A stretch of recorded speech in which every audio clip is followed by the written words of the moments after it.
Thank you very much for having me here. It's a delight to visit Niagara Falls. I've been here before, but I brought my lovely wife to see it for the first time. And it is a beautiful area of the world. And I know that actually the task is to try and talk about the pipeline. I never should underestimate the audience. I was having breakfast this morning, and one of the patients came up to me and asked me what I thought about the methylation status of ZAP70. I said, okay. I know where I'm talking, but now that the after lunch endorphins are beginning to rise and we all become a little sleepy, I've got you just where I want you. So I hope you don't mind, but I would like to go and touch upon some of the aspects of the biology and also get into what may be new in the pipeline. As we see the falls here, when you see those falls, you have to ask the question, what's in the pipeline? And it's amazing that they can turn the falls on and off. I experienced that late last night. It's quite remarkable. By way of disclosures, I have worked with a number of companies and research organizations, and so I want to disclose equal opportunity employer. And I think it's helpful because I do think that pharmaceutical companies really help to drive the equation too, and there are very dedicated people within the drug industry that wish to make a difference, and not so much the people in the business marketing side, but the people in the investigation side that we have the fortune to work with. In any case, this is part of CLL. I just wanted to maybe give, by way of a few background slides. It is the most common leukemia among adults, among European ancestry, but it's rare in persons of Japanese ancestry. And so there are genetic factors that influence the disease. And we see this, we have 7,000 patients that are being tracked by the CLL Research Consortium, and over 8% have some immediate family relative with CLL. And I'm questioning about this all the time. It's actually more common than not to not have a relative with CLL when you have CLL. So if I told you it was going to be an 8% chance of raining tomorrow, would you bring an umbrella? I don't think so. But it is interesting from what was remarked on before, this entity of monoclonal B-cell lymphocytosis. So the disease actually, if you're not considered a disease, is actually more common than was thought. In England, they were doing surveys on the distribution of lymphocytes among what was considered healthy individuals, and they found that a surprisingly high percentage, over 3% of persons over age 45 had an incipient clone that might be considered a CLL clone. So it's quite common, and this may be more common among families. Now, there's a very low tendency for it to progress. It's estimated less than 1% per year. So I guess if we lived 1,000 years, we all get CLL. As far as genetic lesions, it's extremely complicated. There is no one smoking gun, and I think an American Army term of snafu is probably appropriate. Situation normal, all fouled up, of course. And there are many lesions. We talked about some of them in previous talks. The cytogenetic lesions that we can determine by FISH analysis, notable among them the deletions in 17p. Very important because it's very important that we recognize this, because the deletion of 17p is associated with loss of a gene that really helps make chemotherapy work. And so without that gene, you do not respond to chemotherapy. The leukemia cell is relatively resistant and the marrow is not so resistant. So it's an unfortunate battle that goes against the favor of the patient and more in favor of the leukemia. There's a number of other mutations, and I know that Dr. Owen was cautioning about assaying for those. What we do think they provide some insight into facets of the disease, and I think from a research investigative standpoint, it's important that we learn as much as possible, because it's only through that we can start to distinguish one type of patient versus another, and we may come to recognize, even with the advent of some of these newer therapies, that certain patients may have a proclivity for developing resistance, and patients may have a proclivity not to respond at all. And so I do agree with her that the wholesale acquisition of knowledge for knowledge's sake can sometimes be dangerous. I have some patients worried about having heard that they have a Notch1 mutation, and I must say it's really very important that it be put into context and we do not burden patients with knowledge that we don't know what to deal with. But I do think getting more knowledge and having patients who are enlightened enough to participate in gathering of that knowledge is very important. We still do not have a full basis, but some of the genes that are there, for example, the most common genetic lesion is loss of a regulatory RNA that we found several years ago working with Carlo Croce. There was a family of patients with retinoblastoma and CLL in the same family, and on that chromosome, chromosome 13, is this regulatory RNA. It sort of acts like a gatekeeper that mans the switchboard of the genes that are expressed. And notable among them is it targets a gene BCL2, which we'll get more into as one of the newer targeted therapies. Now, as far as CLL is concerned, it's important to know where it is derived from. CLL is a B-cell malignancy, and B-cells are the cells responsible for making antibodies. Antibodies, as you know, can be extremely diverse. When you get your flu shot, or people mention the shingles vaccine, you make millions of different antibodies. In fact, you're capable of making trillions and trillions of different antibodies depending on whether you're hit by shingles or pneumonia. But if you think about it, the antibodies that you have in the leukemia is only one type. There's only one category of antibody. And I hate to say, 30 years ago, we sequenced the first antibody genes, and we found that it did not have any mutations, and we identified one gene that's the most common gene that's expressed in the antibodies of patients of CLL, expressed in about 15 to 20% of all patients. And when you look further at the antibody, you can actually find the antibody molecule again and again on repeated patients. And one antibody we identified is actually found in 1 out of 75 patients with CLL. So you can do all this genetic rearrangement, but there's such a striking conservation in the types of antibodies that are made. It's very, very restricted. And so one you have to think about is there's something driving the selection of the right type of antibody. In a way, it's a B cell winning the lottery, rearranging its immunoglobulin genes, and in this case, coming out with the right stuff that allows it to have the right type of signal that gives a proclivity to developing the leukemia. And so this is very important because it's fashioned how we consider new therapies for this disease. Now, we talked also about mutation status. That's important, and I think it's very important to try and define this. We looked for surrogate markers of mutation status, but to know whether the antibody genes are mutated or not is important to tell you where the origin is. And a few years ago, we had the chance to work with Chris Oakes, who was at OSU, and what they do is, if you ever think about it, the same genes are in your big toe as in your brain.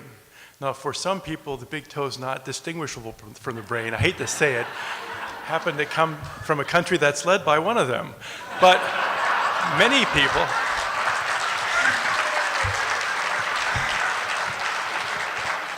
but in many people, I can tell that there's a difference. But they have the same genetic code. And so what happens is that it turns out that there's a category of genetics called epigenetics, which means that some genes are turned on, some genes are turned off, and that allows your big toe to be a big toe and your brain to be a brain. And if you look at this, it's very helpful because when we examine patients who had mutated antibody genes versus unmutated antibody genes, they had a different blueprint. It was almost like the big toe and the little toe, perhaps. But you can distinguish them, and you can relate that patterning back to normal cells within the lymph nodes to find out where they come from. And it really turns out that those cells that come from the cells that are just entering the what's called the germinal center, which is like the cauldron, the whirlpool downstream of the Niagara Falls, it's where all this process of mutation takes place. And before that, the B cells go in without mutations, and afterwards they have a lot of mutations, and the ones that make mutations that don't work get rejected, they're killed off. And the ones with the right fit get selected on. But if you look at those types of cells, the methylation pattern indicates that those cells that have unmutated antibody genes belong to an earlier type B cell than the ones who have mutated antibody genes. And so there's a category in between too. There are some cases that have some mutation, low level, and this is a little bit academic, but suffice it to say there's two major categories and a third in between. This is very important because now we can begin to wonder what governs the biology. And one size does not fit all. And patients who have a less mature B cell CLL may actually have a tendency for the disease to progress more rapidly. But I happen to think that as we learn more the things that make for bad disease actually become great targets for therapy. And so I've always said it's not because you have bad disease, it's because you have a bad doctor. And I think we need to reverse the equation and put it on us to try and make what might be considered poor prognostic markers good ones. So this is the cell of origin I mentioned here, and this is a review that we put together last year, but suffice it to say that this is a very important distinction that we need to make, and I would recommend now that we have the advent of techniques that can sequence the antibodies very easily, you can go and measure this directly in most cases. And it's helpful to know because this does not change over time. We talked about cytogenetics changing over time, but the cell of origin of your leukemia does not change over time. So it's nice to know, just anyone does 23andMe or Ancestry.com, you know where your CLL is derived from too. But I think that's helpful. And one thing that's important is we noticed some years ago, almost 20 years ago now, that the genes that are expressed by these two types may be different. And we did this work with Lou Stout, and that's where we identified the SAP70. And that was very curious to us because it was a gene that was expressed primarily in T cells. It helps the T cell signal better. In other words, if you think about the receptors on cells, it's almost like the antennas on your roof. And the wiring that goes from your antenna to your TV set is the molecules that we talk about, like ZAP70. It helps to get a better reception. So when we have ZAP70, we found that cells that have ZAP70 are much better off. When you tickle their antibody receptors on their surface, they are much more likely to respond, get activated, maybe potentially resist being killed, than the cells that were ZAP70 negative. And so we figured that there is something useful biologically about this distinction, and it's one of several distinctions that separate these categories of B cell. And it had been very useful for us to use as a surrogate marker for mutation status, particularly when we couldn't get the mutation status very readily. Now, we tried knocking out ZAP70, and we found that it wasn't the culprit, but fortunately the pharmaceutical industry started working on other molecules which are like the signaling proteins that signal from the antenna to the TV set. And these proteins are involved in B cell receptor signaling. So the idea is that if you take a small drug that can interfere with that antenna, then you don't get the signal, and if the leukemia requires it, then of course the leukemia gets a bad reception and then could suffer the consequences. And that happens too with the molecules of ibrutinib, which inhibits this protein BTK, and idelalisib, which inhibits another protein, PI3 kinase. Now, these molecules are very important for B cell receptor signaling, and it oftentimes is said that this is the reason they work. I don't think it's the reason they work. Newsflash. They actually work from another process. Years ago, when Jan Berger was working in the laboratory, we identified that CLL cells were not just dumb cells that accumulated, but they had an active machinery that allowed them to home from one place to the other. You hear about these stories about moths that can smell a fermione from a female moth 25 miles away, and they home to that area. Yesterday, I saw the butterfly exhibit, and that was an action right there. But the B cells are similar. They can smell chemokines, which allow them to home from one side to the next. And what we now understand is that these chemokines direct the trafficking. And the cells in the blood are like the people in Southern California driving down the freeway. And we say that there are transit routes, but nobody lives on the freeway. We live at home. And so we use the highway to get from our workplace to our home. And in this case, the lymph node tends to be the primary site for the disease. The lymph node and the spleen is really where the action is. This is where the cells live. They sleep there. They get sustenance. They also get survival and growth factors. Then they leave and they get transit on the highway. And if they don't get back in, they may give up the ghost too.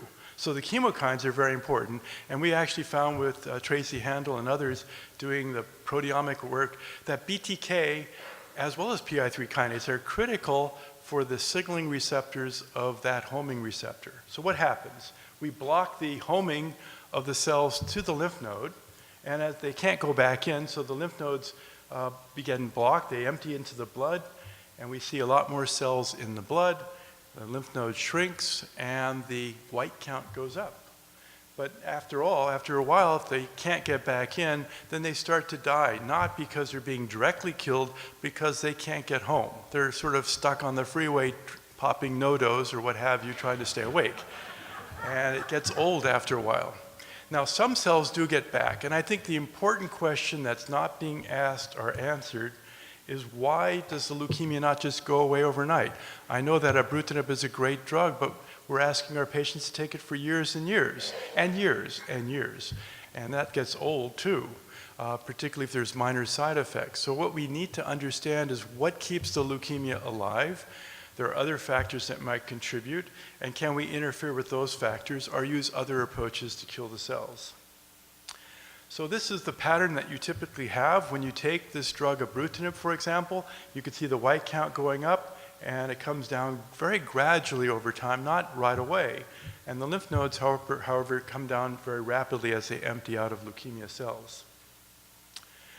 Now, we also talked about the CD20 antibodies. I don't need to labor too much on this because we use them. We talk about immune therapy. Well, almost every patient with CLL gets immune therapy.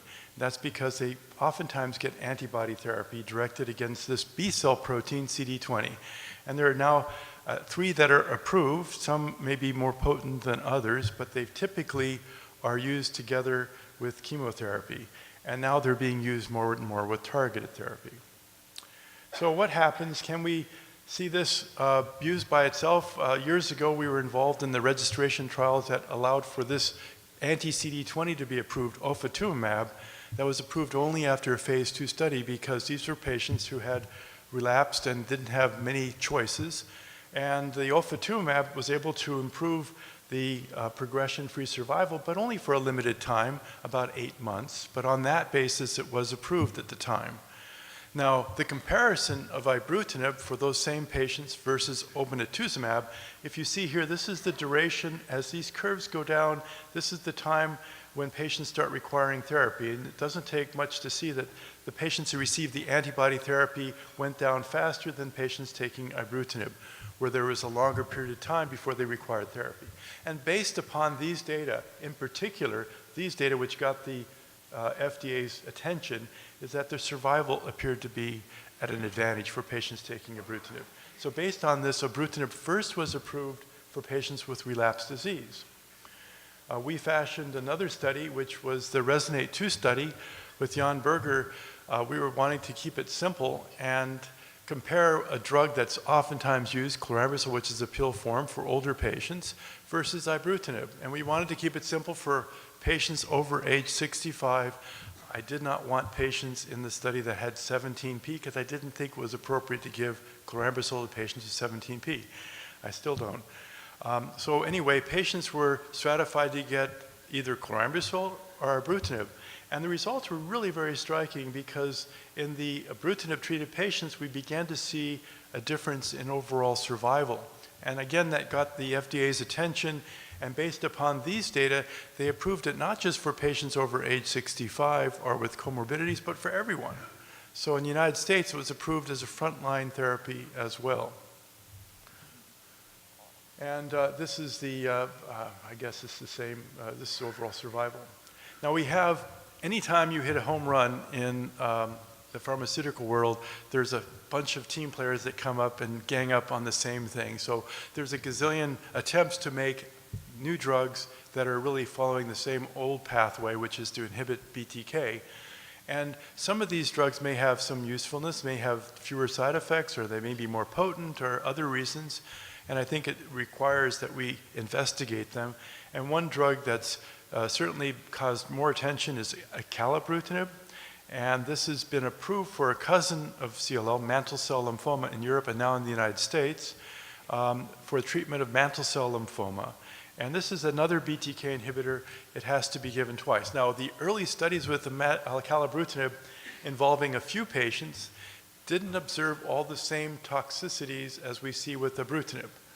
But in a study that was performed and presented at the ASH meeting, which is this larger study, we're trying to figure out whether patients with relapsed disease can take acalabrutinib, and more patients are coming onto study.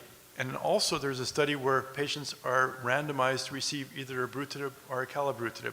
The results of those studies will be very useful.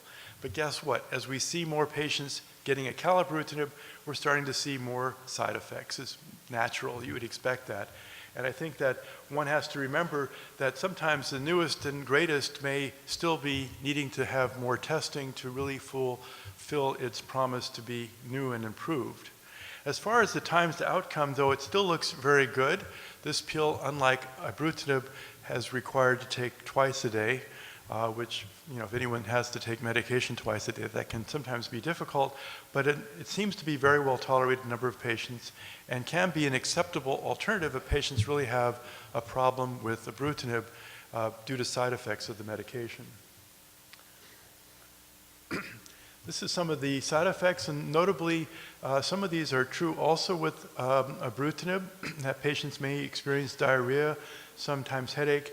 Also, what's unusual are these aches and pains, these muscle aches and pains which migrate around, arthralgias. They seem to come and go, and we're still trying to figure out what that's caused by. But over time, it seems that some of these symptoms may lessen as the disease gets wound down, so it must be an interaction of the drug with the tumor cells, and that may be an important aspect. Now, I'm telling you about the BCL2 family. Like every family, there are pros and cons. There's Trump supporters and anti-Trump supporters. And in the BCL2 family, we have the pro-life, and then we have the pro-choice. Meaning that these are ones that are favoring cell death. And it's amazing that we have a family of proteins that one is very critical for life and the other one's critical for death. And if you think about what a B cell has to do, when a B cell comes out, its job is to make a good antibody. Now, if we didn't get rid of all the B cells that we make every day, we make over 100 million B cells a day. If we didn't get rid of them, we'd all weigh 500 kilograms. So we need to get rid of our B cells. They're grist for the mill. And this BCL2 family is critically entwined with that process. And in the BCL2 family, we have ones that are for survival and ones that are for death. And this is somewhat akin to the sumo wrestling match. They are in a struggle, and BCL2 is seen struggling here with backs. And they go back and forth, but the levels, if one goes down, then the other one wins out. And that's very important for the biology here. And there's a counterbalance here with all these other proteins that I'm showing here. Now, if you look at this, these other proteins, this is the sumo wrestlers on top of a small subcellular organ called mitochondrial organelle. In other words, these are the engines, the turbines that fuel our energy. And on the outside of these exists this sumo wrestling match. And when you interfere with that match and allow for BCL2 to become unhinged, then the mitochondria will begin to release proteins, or in this case cytochrome C, and that causes the cell to commit cell death. So in other words, our turbines that govern our energy generation also can govern the cell's fate. And so what we do when we inhibit BCL2 is we allow for the pro-death factors to take over. And this is true in CLL. Now, CLL is very peculiar because one of the features of CLL that's really striking is of all lymphomas and other cancers, CLL expresses the highest level of BCL2. So BCL2 is a very high protein, and it probably is one that's very important factoring in the generation of the disease. So if you inhibit the BCL2, there's high level expression of these other factors. So the B cell is like on a razor's edge. In other words, this sumo wrestling match is going on, and you have a lot of factors that can kill the cell, and for good reason, because these cells have to undergo turnover. So all we have to do is to turn the match in the favor of pro-death, and then the cell undergoes apoptosis. That's very important. Now, we have to worry about this because now we can take this crystallographic structure, these BCL2 protein, and these are the grooves. This is the groove where that interaction takes place. And so you can now designer molecules that fit into that groove and inhibit specifically that protein. It's quite marvelous. This is real designer engineering. And if you look at this, we've been involved in all of these drugs, gosipol, apogospol. I really have firmly believed in this category of therapy for some time. spent a lot of time with this drug, navitoclax, and this is the venetoclax. And you can see that the old way of thinking was when BCL2 was first discovered, all we had to do was inhibit BCL2. Then we found about this whole family of proteins. Then the new thinking was we had to inhibit the entire family. But we ran into problems with that because other normal cells require this family as well. So the brand new thinking is we only have to inhibit BCL2. So we come around full circle. And this is what this drug does. It's very specific for BCL2. Setting off an avalanche. Now what happens if you have millions and millions of cells in you and all of a sudden they decide to give up the ghost right away? It's almost like setting off an avalanche. And here they are asking for the snowfall. And I hope he's not setting off a depth charge because he's in a precarious spot. And so we have to worry about this. If you have a large tumor burden, when we give the BCL2 antagonist, we can actually have too much of a good thing. It's almost like a brain freeze, ice cream headache. But it's worse than that because the cells that are dying can give rise to a tumor lysis syndrome. I saw this on the internet. This was a French company touted as a device for safely setting off an avalanche. And I thought, this is remarkable. It's supposed to be a safe, but notice that there's no snow, so that's pretty safe. So if we don't have much of a snowfall, it's easier and we don't have that risk. So there are new strategies to try and figure out how can we get rid of the snow maybe, or treat before the snow builds up, or use other agents, and therefore we can de-risk this avalanche. Because the drug is truly striking, these are the waterfall plots. So what you see here, each line represents an individual patient, and this is the changes in the lymphocyte number here, and this is the changes in the lymph node, and this is 100%. So a lot of patients will experience really dramatic falls at various doses. Now, we were the first to give this drug in North America and with fourth patient worldwide, and we started off with a very high dose of 200 milligrams. And two of the patients in Australia that were dosed got into the ICU because of this avalanche. Fortunately, they survived. And we had to actually stop the treatment when other centers became online where they actually had patients who succumbed to tumor lysis. So we tried to develop a schema of dose escalation, namely going a little bit, and we started at 50 milligrams, but then there was an unfortunate mishap on the East Coast where even at 50 milligrams, it was enough to tip somebody over. So patients who had very large lymph nodes, even starting with 50 milligrams, could be too much. So now the recommendation is to do 20 milligrams, then every week you go up 50, then to 100, then to 200, then to 400. And 400 milligrams, once you get there, you're smooth sailing. You're not going to have tumor lysis a month later. It happens within the first day. So really you need to be observed very closely as you ramp up on this. And it's very critical. We also tried to devise the schema. Patients with large tumor burdens were high risk. Patients with low tumor burdens were low risk. See, that's why I have my PhD, I know that. But anyway, we have the strategy, and anything in between is intermediate risk. And so we looked at the data as best we can, and I think it's important to note that we should try to figure out what risk category patients are in. If a patient's high risk, you want to watch them like every hour. Because the risk of tumor lysis is there, and you have to jump on it right away to avoid life-threatening complications. So as this goes, let me see if I can have this. This is the results of patients treated with relapsed refractory CLL, and we see that there's a very striking response rate, even in patients who have deletion 17p, as shown here. This is the progression-free survival, and this is patients who have a good response, a complete response to therapy. We're still seeing patients out. I have patients out now 4 or 5 years now who have done very well. We were the first to actually stop the drug in patients even that had not cleared entirely minimum detectable disease.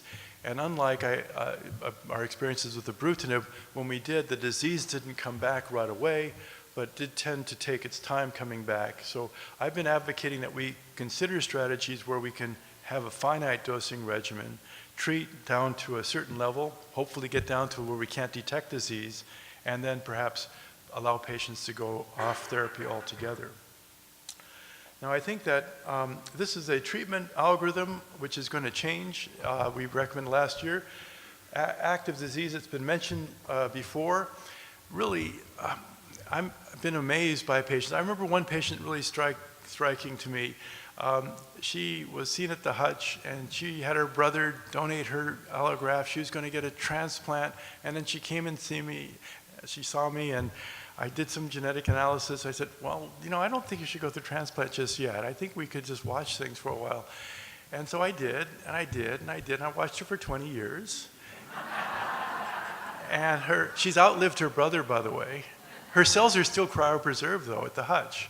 But I can only wonder if she was transplanted. Maybe she would not have done too well, but maybe she would have done great, and then she would have been a success story, cured. She actually did, over the years, have what I consider quite remarkable experience, one of the few spontaneous remissions in CLL over time. And so this is possible, I think, where she had documented disease, and over time, without therapy, she was able to clear this. So I do think there are host factors that fight with this disease. I see patients who are having signs of progression, but then may hit a plateau and stay there for some time. We've also had patients, particularly some of the vaccine strategies that we tried, where over time we see what I call a Benjamin Button effect, where the disease tends to go in reverse. And we're trying to figure out why. I wish I could bottle it and give it to all patients. But I do think it's important to take notice. So, why do we recommend that patients wait until they have either symptoms or complications or have true evidence of progression? Well, in patients who have a, say, lymphocyte doubling in excess of a year, you may have the possibility of hitting a plateau and not require therapy for years and years. And I think that that's important to recognize. I don't think that probability is there if the doubling time, certainly if it's less than 6 months, certainly less than a year, it's not likely to happen. So when it does seem to be a question not of if but when, then making plans for therapy makes sense. Let's just manage this with some common sense and try to get an understanding. So patients who have active disease, if you find out that you're in that category, then it's appropriate to look for things like the deletion 17p. We think it's also important to look for somatic mutations in the antibody genes. Now, we do know that patients who have unmutated antibody genes may respond to chemoimmunotherapy such as FCR, even if they're young and fit. However, it's only a matter of time before they will progress, by and large, and require additional therapy. And so we think that they may be more likely considered for targeted therapy, such as a BTK inhibitor. If, however, they have mutations, then they have a choice. They can go for targeted therapy, such as ibrutinib, or they may decide to take chemoimmunotherapy, as shown here. So they have a choice between BTK inhibitor. Now, the advantage for chemoimmunotherapy, particularly for younger patients, is that they may have a defined course of therapy, and after 6 months, say, of therapy, or even shorter, they may get into a period of being in a complete remission that may last for years and years. And that's pretty good, because rather than having to take a pill every day and everything else, it's nice to be in that state. So what happens, though, if they develop recurrent disease? Well, I think it's, again, important to test for 17p. And if they have it, you certainly wouldn't want to repeat that, because there's oftentimes a selection for 17p CLL. It's seen more frequently in patients who've had chemotherapy. So you wouldn't want to repeat that. It would not likely work very well. And those patients who do have that may have a choice then for targeted therapies or the drug venetoclax. Venetoclax has been approved for patients who have relapsed disease with deletion 17p. But this will be changing because of new therapies that are actually going to be released this year, and with a study that was just published a few weeks ago. So we're talking about combination therapy. I oftentimes think that oncologists, when they were kids, they like to deal with blocks because they like to put things on top, or puzzles. They like to put things together. And sometimes the rhyme or reasons for putting things together is because you can. And one drug has this side effect, this drug has this side effect, let's put them together and maybe we can get a stronger effect. And that's governed a lot of oncology thinking. I'm not proud of that. However, there are some rationale here. For example, BTK inhibitors and CD20. Now, this has been something that seems attractive. You add a CD20 antibody. And this is a study that has been done at MD Anderson by Jan Berger, who's now on faculty there at MD Anderson, doing very well. And either relapsed refractory or treatment naive patients were given the choice actually of ibrutinib versus ibrutinib and rituximab. They're stratified for each of these categories. And I think this is a very important study, because unless we look at a comparison, we never know if we're doing better. Sometimes we think we're doing better, but we're not doing better. So in this study, they're able to compare ibrutinib by itself versus ibrutinib and rituximab, as shown here. And for sure, the ability to lower the lymphocytosis, you are lowering. This is the patients who got the anti-CD20 antibody. You can see that the white count's lower than the patients who just got ibrutinib by itself. But is that such a big deal? Because it still takes time to get down. And you can look at the level of CRs, which, is over time, you could see some CRs, but we very rarely see the clearing of minimal residual disease, either with or without the anti-CD20 antibody. And here's the kicker. This is progression-free survival between the two arms. There's really no difference. And there's no difference in overall survival. So at this point, it doesn't look like we're adding much with the rituximab and also obinutuzumab, what have you. And know this, although rituximab is a great drug, I always subscribe to the notion that there's no therapy that's a free lunch, because every therapy has its downsides. And one thing that we see with the anti-CD20 is it does take a number out on our normal B cells. So we might have problems with the production of antibody from our normal B cells. So adding it is not a trivial thing, even if it was not expensive. And this is the plus minus. Even with 17p, it didn't seem to make much of a difference. And of course, there's other combinations. Obinutuzumab, some patients of mine call this rituximab with an attitude. It tends to cause a bit more tumor lysis and act more quickly than rituximab, and has been approved as a frontline antibody with chlorambucil for patients with CLL. And this study is still ongoing, combining it with ibrutinib, but it's uncertain whether it really can improve the outcome of patients treated with either that or even acalabrutinib. Now there's other strategies. There's a new antibody that we're excited about, which is another protein, not CD20, that's on the leukemia cell. And we'll see how this goes. But when you look at the CLL cells, this is the CLL as it sits at home in the microenvironment in its easy chair, with its remote control in one hand, a beer in the other hand, watching a soccer game or a hockey game. And you can see that it gets a number of help from its friends. And here's the B cell receptor, which can be stimulated as well. And these act as survival growth factors for the leukemia. And among those, we found ROR1 to act as a survival factor, along with some other proteins, such as ROR2. And these proteins actually do provide a survival stimulus for the leukemia cell. And based on that notion, generated an antibody which targets this receptor and blocks that survival stimulating pathway. And so the idea is that you might be able to do what ibrutinib is doing by blocking the B cell receptor signaling and chemokine receptor pathway. And this has been now completed. Michael Choi and Kat Jameson completed a phase 1 study, and they did notice reductions in leukemic cell count and an improvement in progression-free survival is shown here, which was at the order of around 9 months after therapy in patients with relapsed disease. And it's really exciting because when you look at patients' leukemia cells, when they're treated with ibrutinib, the signaling pathway that's governed by this ROR1 pathway appears to be in overdrive. In other words, this may be acting as somewhat like a lifeline that might be able to keep the leukemic cells alive. And so we are excited about a combination trial where ibrutinib is being used in combination with ibrutinib, or simtuzumab, which is the anti-ROR1 antibody. What about other combinations? Well, I talked about this drug venetoclax and anti-CD20, and this is really, I think, having very compelling results. And this is, again, we were very worried about this because we knew very much about the tumor lysis syndrome. And the half-life of venetoclax, which is a pill you take by mouth, it reaches a peak at around 4 hours after you take the pill, and it's gone the next day practically. So we knew the half-life was short. But if you take an antibody, like either the antibody I just mentioned or rituximab, it usually lasts for about a month. So you can't get it out of your system. So if we ran into a problem, if we had a patient given the antibody and a venetoclax together, we worried that would we have a perfect storm and get into trouble where we couldn't pull back therapy. And so we were very worried about this and tried to figure out strategies of either to give the venetoclax first or give the rituximab first. And so we looked back and forth. And it turned out that you could give the antibody first, provided you have the strategies where you look for problems of tumor lysis, you gear the patient up. If they have high-risk disease, you watch them more carefully.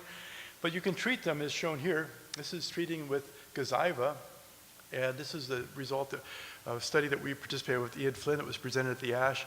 We gave Gazyva ahead of time, and that in some cases helped to debulk the tumor, and it was almost like that French avalanche control device that's pretty safe. If you get rid of the tumor, there's not going to be as much problem with tumor lysis. And that allowed for a stepwise escalation as shown here. Now the data are still very young, and we see that the number of patients treated is very small. And you can see that the response rates are pretty good, about 100% so far, so you can't top that. And the complete response rate seems to be pretty good. The progression-free survival is excellent. And so it seems that with the addition of the anti-CD20 to venetoclax, we are improving things, and it seems to be giving us higher rates of complete response and perhaps better progression-free survival. This is unlike when you combine the antibody with ibrutinib or acalabrutinib. And this is the disease progression. So far, there have been no problems. We do worry about this, Richter's transformation, which we see on all these new drugs and even without the new drugs. And we're trying to figure out why that occurs and whether this is occurring because patients are living longer because of these newer therapies or what's going on. We have to do a lot more work on this entity. But I think that one study, which this is the high rates of clearance of what we call detectable minimal residual disease. Now, I have to caution because as doctors, we're confusing the situation. Because when you get tested, they may say you're negative for minimal residual disease. Now, for me, that means I'm cured, right? There's no disease there. But think about it. If you have a drawer full of socks, let's say 100 white socks and 1 red sock, and you reach into the drawer and you pull out 6 socks and you find no red socks, it doesn't mean a red sock's not in the drawer. It means you have to worry about how many socks can you pull out. So we always have to be a little humble here and say we have no detectable minimal residual disease. But still, that's a pretty good deal because we haven't seen these levels of response previously. Chlorambucil couldn't get us there, and the chemoimmunotherapy regimens could get us there, but in a minority of patients. But you could see that patients, even who have partial responses, namely they still have some enlarged lymph nodes, greater than a couple of centimeters, may get into a state where in the bone marrow we don't detect any residual cells. And we've actually biopsied some of the lymph nodes of some of those patients, and guess what? We didn't find any leukemia cells there. So it may be that the PR response rate may not be completely 100% accurate.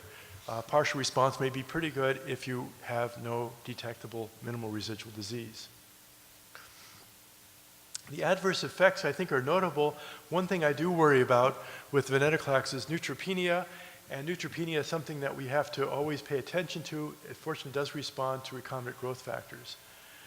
Now, this is a study that was just published on a few weeks ago in the New England Journal, the Murano study, and it's where we looked, and this is using a comparator arm, namely to have rituximab and venetoclax, and compare that to the Darling regimen of bendamustine rituximab. So we're comparing BR with VR. And when we look at this, we see that the grade toxicities were not very much different. As you see, neutropenia is present in both. But the overall response rate that we see, this is complete response in green, was favoring the venetoclax and rituximab over to bendamustine and rituximab, as shown here. And this is true also of minimal residual disease. So where you see the green bars is over time is the number of proportion of patients that have no detectable minimal residual disease. And you can see that's approaching 60% in the VR arm. These are for patients with relapsed refractory disease. Now compare that to BR, very seldom gets up to there. And I do think this is a better regimen than BR. And it may be possible that we will not be giving chemotherapy much, because if we can achieve these levels of responses, then why go through the traditional chemotherapy? Why not get a more targeted therapy? And I would say that this regimen here has greater activity than FCR, in my opinion. And I think this is important to take home. Subgroup analysis, anything to the right of that red line is favoring the BR-treated patients. Anything on the left is favoring the VR. So whether you have 17P or not, or older, younger, bulky disease, any of the patients who were treated on this study fared better with the venetoclax rituximab arm. And then we're seeing differences. The green is the progression-free survival of patients treated with venetoclax rituximab, and this is the patients treated with bendamustine and rituximab. And this is the overall survival. We're seeing a difference. So I do believe this is going to allow for frontline registration of venetoclax. It probably will be approved very shortly as a frontline drug as well, as not just for 17P minus. And that's going to make a big difference because the question of whether you want to take chemotherapy versus these newer targeted agents.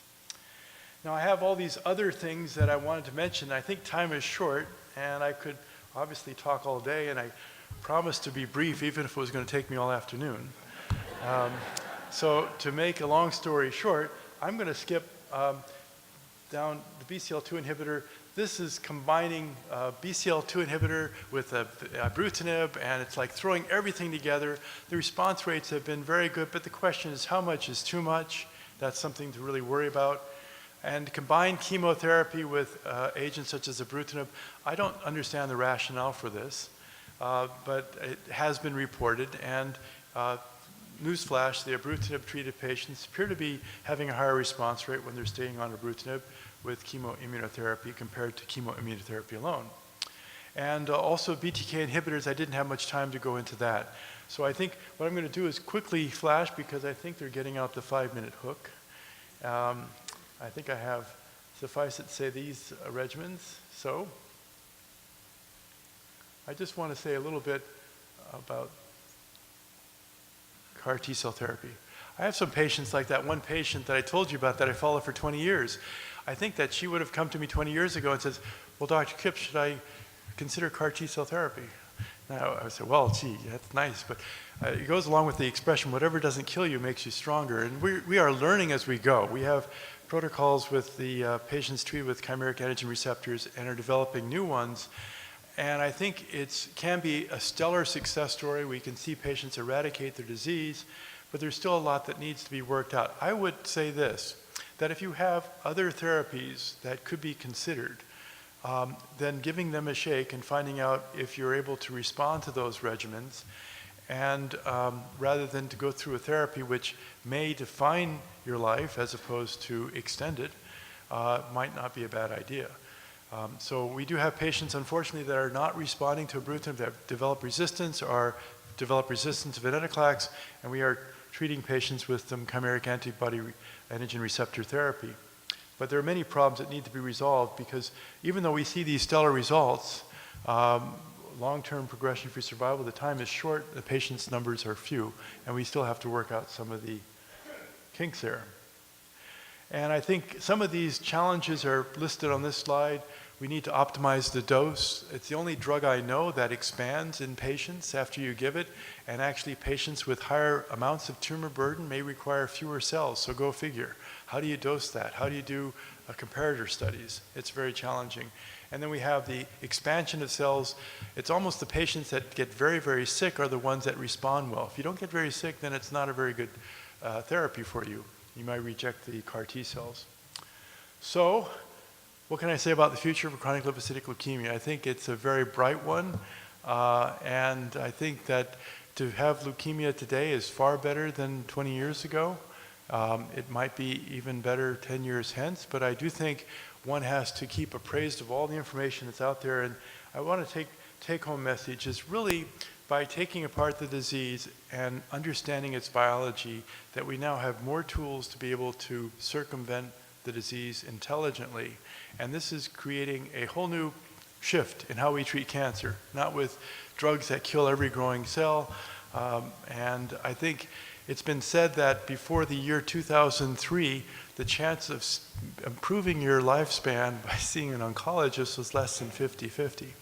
It used to be said that of doctors in general, and that's why the Christian Scientists and the Henneman Society had such a heyday in the 19th century. So as doctors get better, we can serve you better with better tools, and know this, that it's not the patient or the disease that has a bad prognosis, but it's the drugs that we have to fit the disease. And we can convert a bad prognosis disease into a good one with the appropriate therapy. So I just want to say thank you, and really a special thanks. We would not have gotten anywhere if you didn't have patients volunteering for clinical trials. And I look at these, we herald the astronauts that go into outer space. They've gone to places where no person has gone before. But I've had quite a few first-in-human studies where I've given the drug and I couldn't sleep the night before. Drugs like venetoclax or navitoclax and all these agents, and even some gene therapy approaches. And I must say it's pretty harrowing, and the fortitude that is given by the patients that I have has been really inspirational to me. And so I want to thank you all, and thank you very much for attending this meeting. It's great. Knowledge is power. So thank you very much.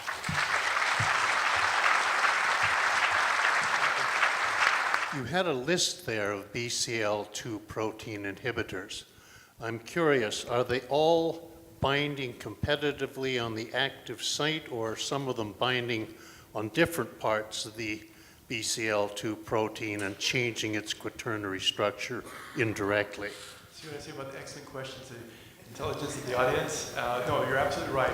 The earlier drugs actually are weak inhibitors. In fact, we all hear about green tea. Green tea has an ingredient, epigallocatechin, which actually does work as a weak BCL2 antagonist, but you have to drink so many gallons of it, I think you would turn green.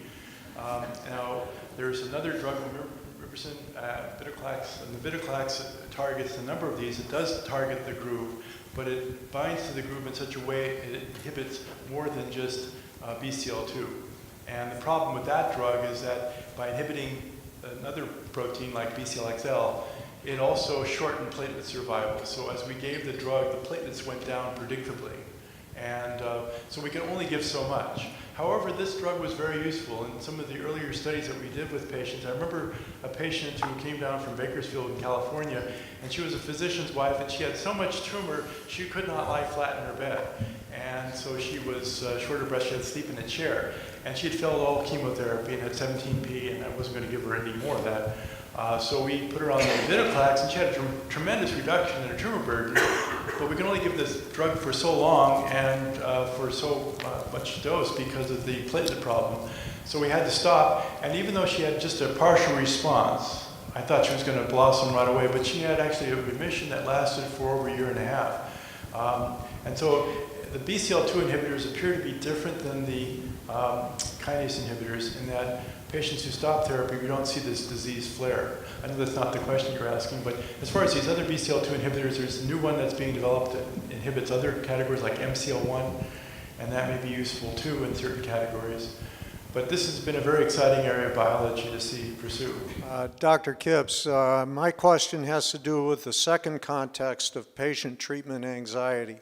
And this would be in those patients who have run out of therapy options and are facing the choice between a CAR T clinical trial or an SCT, or bone marrow transplant as it's sometimes called. And I wish you, could you compare the two and tell us a little bit about what happens to the immune system after each treatment and some of the risks and benefits and which might be better to get first over the other? Well, that's a very good question. Obviously, stem cell transplant has been around for a long time, so we know what risk factors govern the success rate. And it's really true that we have some measure of control of the disease prior to transplant. So it's not a good situation that the patient has really large lymph nodes, out of control disease, and then tries to go through transplant, because we know the outcome is probably not going to be very favorable. So it's important. I don't think we run out of options. There are other options we could try, and we have some therapies that we've developed that have now become very well used by many other centers. Use of high-dose steroids and rituximab. It's been very useful for getting the disease under control. I have patients who have done very well with that regimen, and it allows them to go on to transplant. Even a protocol we have for Richter's transformation, we have patients who have Richter's transformation we treat with high-dose steroids, rituximab, and spacing with lenalidomide to try and pull out all the stops, and maybe if they haven't had venetoclax, give venetoclax as well. And then we segue on to transplant, because I recognize that if you keep the disease down for a while, you find it to come back. And so if you're using your last resort therapies, you want to have some plan afterwards. And I think stem cell transplant is challenging. If you have a matched donor, even matched unrelated donor, there's a chance of a graft versus leukemia effect, and that's possible to eradicate the leukemia. The other aspect is to become a chimera, and you can have your marrow replaced by the donor's cells, and then you can reconstitute your immune system. And although it's a challenge because there could be issues of graft versus host where the graft tries to reject your body, requiring immune suppression and other complications down the road, it still can provide what may be considered curative therapy. Now, in the case of CAR T-cell therapy, there have been some spectacular success stories. It's always good that the first few patients that were treated were those success stories, because afterwards a litany of failures came about where patients did not respond well or didn't have any response whatsoever. Those patients that do respond very well, particularly with the CD19 CAR T-cell therapy, have T-cells which go after the leukemia, and they go after all cells that bear CD19. So what they do is they kill off all their B cells. So if you are conscientious about getting your flu vaccine every year or want to get your shingles vaccine or what have you, good luck, because you really can't make antibodies anymore. And you're obligated to take IG therapy, exogenous IG therapy. And you have to be very fastidious and be worried about the chance of getting an infection. So that's a problem. That's why we're trying to develop some other CAR Ts that go after receptors that might be more unique to the cancer cell. And hopefully we can get rid of that problem, but it remains to be tested. I think in terms of the overall response rate, there are various strategies that are being debated. And I've always marveled at a person who's done it one or two times saying, this is the way it has to be done. And I have another person with a different strategy saying, it has to be done this way.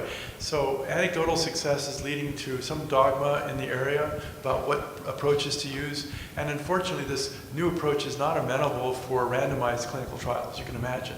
And so anecdotes galore, you have success stories, you have some real nightmares that take place as well. All I can say is that it's not something that I would use as my first choice.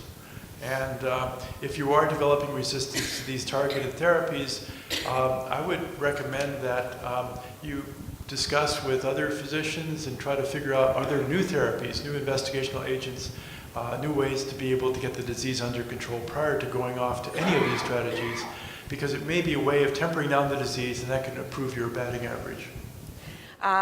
My good friend is undergoing chemo right now. Her name is Linda McGordy in Kitimat, and she has asked me to ask, are there any known long-term side effects to Rituxan and bendamustine? Well, it's a very well-used regimen, and it's very popular because of its convenience of use. And so I would say this, that I really don't subscribe to the notion that one size fits all. So when we use chemoimmunotherapy, I typically like to follow the patient very carefully.